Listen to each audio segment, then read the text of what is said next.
You did everything right. 8 hours of sleep, maybe 9. And you still woke up feeling like you got hit by a truck.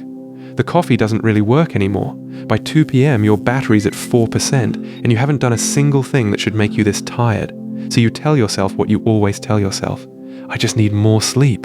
But what if more sleep was never going to fix it? Because here's the uncomfortable truth most people never realize. If you're always tired, it's usually not about your sleep at all. It's something hiding in plain sight. And once you see it, you can't unsee it. There are 4 invisible things draining your energy every single day. The 4th one is the one almost nobody catches themselves doing. So stay with me. Let me ask you a strange question first. Why can you sit at a desk all day, barely moving a single muscle, and come home feeling completely wiped out, while someone hikes an entire mountain and comes back glowing with energy? It makes no sense until you realize one thing. You don't just run on physical energy, you run on mental and emotional energy too. And that second tank, it's the one nobody ever taught you to check. That's your first clue. Tiredness that sleep can't fix is almost never about the body. As one Cleveland Clinic specialist put it, your body is tired, but your brain still thinks it needs to stay alert. So what's secretly draining that tank? Let's start with the one you're doing right now without even noticing. The first one is called decision fatigue. Here's the idea. Every single choice you make costs your brain a little bit of energy. What to wear? What to eat? What to reply? Which task first? Should I text back now or later? What do I watch? What do I cook?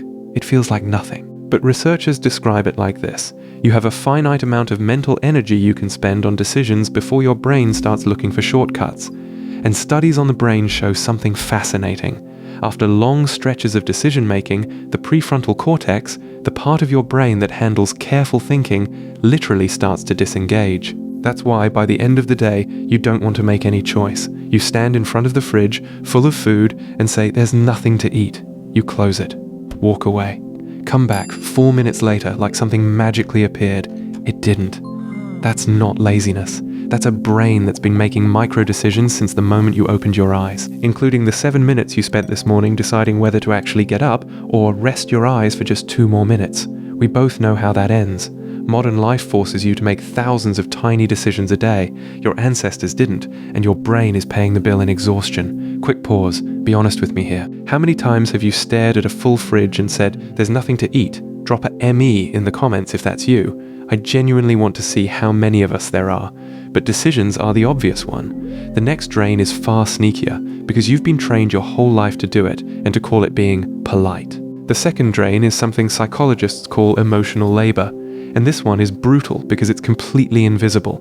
Emotional labor is the energy it takes to manage your feelings to fit a situation. It's smiling when you want to cry, staying calm when you're furious, sounding cheerful on a call when you feel empty inside, being the strong one when you're falling apart. You know that feeling when someone asks, "How are you?" and your brain runs a full system check in half a second, and you still just say, "Good, you?" Yeah, that costs energy. Every single time, and research backs this up in a powerful way. Studies on what scientists call surface acting, faking or suppressing what you really feel, have found it strongly linked to stress, emotional exhaustion, and burnout. Read that again. Hiding your emotions is so demanding that science connects it directly to exhaustion. So if you spend your whole day being a slightly edited version of yourself, pleasant, agreeable, composed, fine, while your real feelings get pushed down, you are doing exhausting work every second. You just never get to clock out of it. And the people who feel this the most? The sensitive ones, the caretakers, the "I'm okay, don't worry about me" people, the ones everyone leans on. Basically the person holding everyone else's emotional luggage while pretending their arms aren't shaking. If that's you, no wonder you're tired. Still with me? Good. Because the next one is happening right now, even while you watch this video, and most people have no idea it's running in the background. The third reason is what I like to call the open loops. Your mind is like a browser with too many tabs open. Every unfinished task, every unsent message, every "I really should deal with that," every worry you haven't resolved, stays running quietly in the background. You're not actively thinking about them, but they never fully close. And each one is using a little bit of processing power, all day, every day. This is why you can feel exhausted before you've even started. Your brain has been running 40 programs in the background since breakfast. And just like your laptop, it's heating up, slowing down, and one more tab away from crashing. It's also why a lazy Sunday with nothing to do can somehow feel more draining than a busy one, because when you finally stop, all those background tabs come rushing to the front at once. Rest doesn't work if your mind never actually closes the tabs.